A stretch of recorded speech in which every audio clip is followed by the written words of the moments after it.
The vacant seat on the United States Supreme Court has caused much controversy throughout the country. Justice Ruth Bader Ginsburg was the second female and first Jewish woman to serve on the court, and some political scholars say filling her shoes will be a tall order. So there will be some pressure for Trump to nominate a female justice.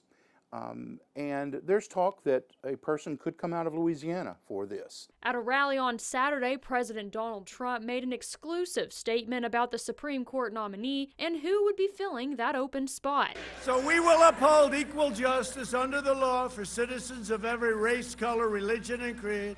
I will be putting forth a nominee next week. It will be a woman. As for Democratic presidential nominee Joe Biden, he says voters should pick a president first, and then that president should select a successor for Justice Ginsburg. However, local ULM PhD political science professor John Sutherland says this strategy could backfire on Biden. Joe Biden will need to put a name out there sooner than later, only so he can help control the narrative a bit better. Otherwise, the unknown factor could play against him. And as long as there's an unknown quantity out there, I think Trump will be able to use this to say you can expect a very left-leaning justice to come out of Biden.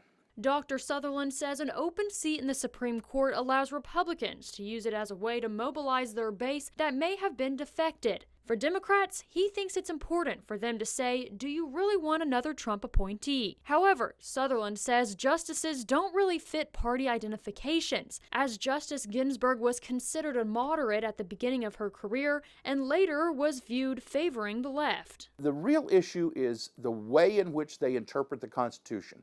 Is the Constitution a fixed document, or is it a living, breathing, growing document?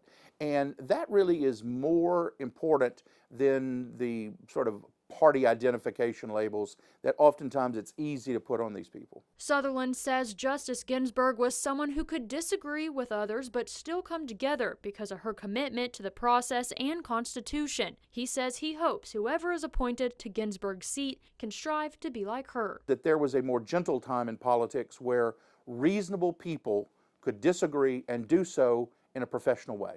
In Monroe, Maya Hudgens, Fox 14 News.